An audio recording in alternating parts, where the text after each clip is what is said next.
Hello students, let us continue with the chapter The Necklace part 2.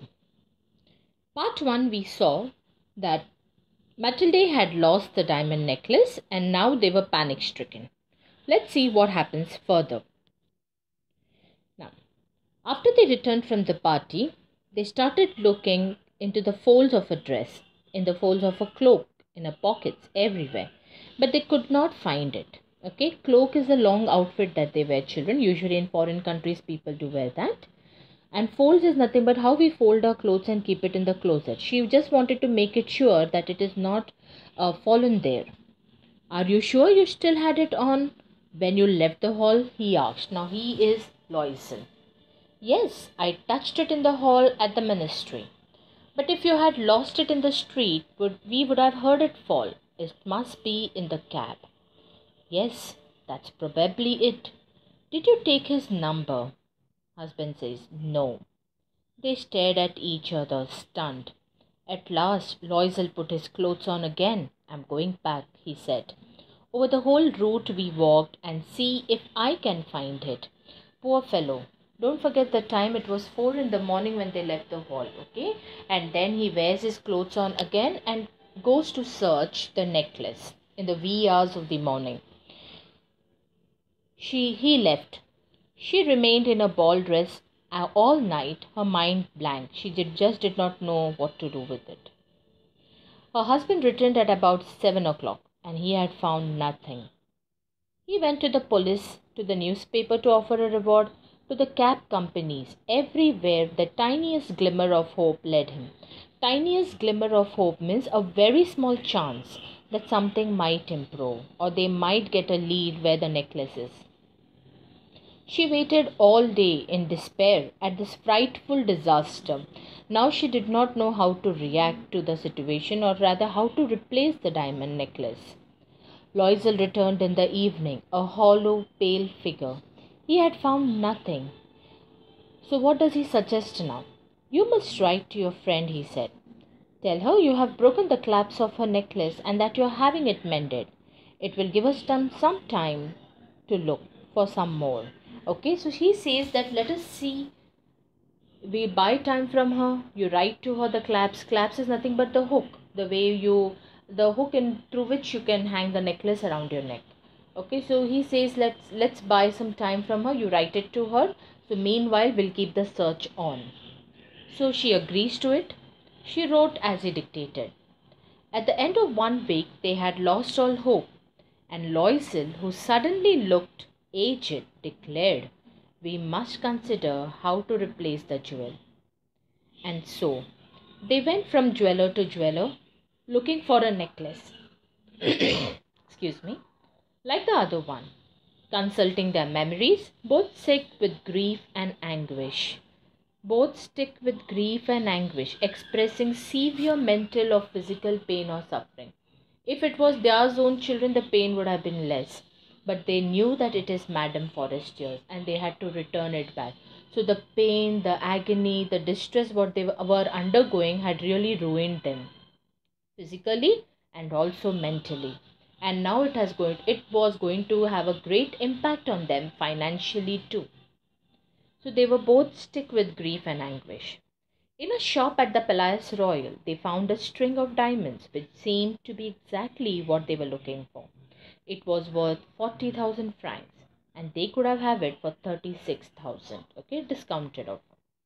So they begged the jeweler not to sell it for 3 days, okay. They took time from the jeweler and told him, please don't sell it. Meanwhile, they would arrange that 36,000 francs. And they made an arrangement that he would take it back for 34,000 francs if the other necklace was found before the end of February. So they say that no doubt I'm buying it from you for 36, but the moment I find my old necklace, I would return this back to you and you pay me only 34,000 francs. Means he was ready to bear the loss of 2,000 francs. And this deal was agreed by the jeweler too. So Loisel had 18,000 francs which his father had left him, and he would borrow the rest. That's 18 he had and 18,000 he had to arrange. And he did borrow. He gave notes, made ruinous agreements, dealt with every type of money lender. Then he went to get the new necklace and laid down on the jeweller's counter 36,000 francs. So he went over there and laid down the entire amount what he had collected, what he had and what he had borrowed from others, and bought the necklace for 36,000 francs.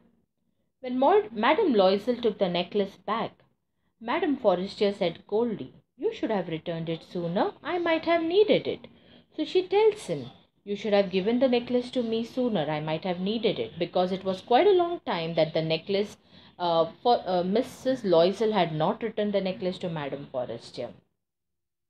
She could not say anything, okay? So from then on, Madame Loisel knew the horrible life of the very poor, but she played her part heroically. All this while we saw how Madame Loisel was demanding female and so much attached to materialistic things. And now the poor life of the very, very poor, because they had borrowed money from the people, they didn't have any new penny with them, and they had to start all over again. Okay, so she played her part heroically. Means she also took what you can say, she contributed all her efforts to pay back the money. The dreadful debt must be paid. She would pay it. Why it is called as dreadful debt? Because it is unpleasant debt that caused a great fear to them.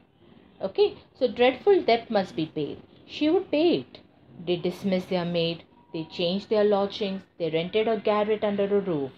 Okay, changed their lodging where they used to stay in a better place. Now they could not afford even that, so they had to change it and buy or rent a garret. Okay, not buy but rent a garret under a roof. Now garret is a small uncomfortable room at the top of a house, like how we have a loft. She came to know the drudgery of the hard work, okay, the pain, the odious labors of the kitchen. She washed the dishes, the dirty linen. She carried the garbage down to the street every morning and carried up the water, stopping at each landing to catch her breath, and dressed like a commoner. She had to bargain at markets and quarrel and face insults on every miserable sow. That is, means children, she was living the life of the very, very poor. For every little penny, every miserable sow, means every penny she was accountable for, and she was trying to save that penny so that they could clear their debts. Each month they had to pay some loans and renew others and get more time. Her husband too worked extra every evening, doing accounts for a tradesman, and often late in the night he sat copying a manuscript at 5 sous a page. He would do the data copying, children. No, that is a manuscript. He would copy it down and then get 5 sous for one page. So imagine the odious labor that both husband and wife were undergoing. And this lasted for 10 years in their life. At the end of 10 years, they had paid off everything, even the interest. Madame Loisel looked old now. Why she must be looking old? Because the life that she led for 10 years was not a joke. She never expected or never dreamt of this life in a wildest dream. And she had to do everything which she never wanted to do. She never liked doing it. So the thought, the work pressure, the fear all made her look very old. Often she brooded over the past, to cry, to ponder over, to complain. What would have happened if she had not lost that necklace? How strange life is, how fickle, how little is needed for one to be ruined or saved. Now she's just sitting and introspecting. What if I had not lost that necklace? Rather, what if I had not worn that necklace for that party? Nothing would have happened. But then, what has already happened. There is no use crying over spilled milk. Okay? But all these thoughts kept on coming into her mind, and she knew for herself that 10 years what they invested in could have been done for their betterment. Okay, but then they ruined it just for the piece of a diamond necklace. One Sunday, as she was walking in the Champs-Élysées, a lane in France, suddenly she saw, this lane has got a lot of coffee shops, cafe coffee day, like, it's a cafe. So she was walking through that lane and suddenly she saw Madame Forestier, still young, still beautiful and still charming. Madame Loisel felt emotional. Okay, she knew that her life is ruined, maybe because of the necklace that she bought from Madame Forestier. So she felt emotional. Should she speak to her? Yes, of course. And now that she had paid, she would tell her at all. Why not? Now, all this conversation she is having with her own self. Okay, and she's thinking whether should I approach her and speak to her and tell her about what all things she had to undergo because of the necklace. And she thought for herself, I should, because now that I have repaid her, I have given her the necklace back. She went up to her. Good morning, Jenny, sorry. Good morning, Jenny. The other, astonished to be addressed so familiarly by this common woman, did not recognize her. She stammered.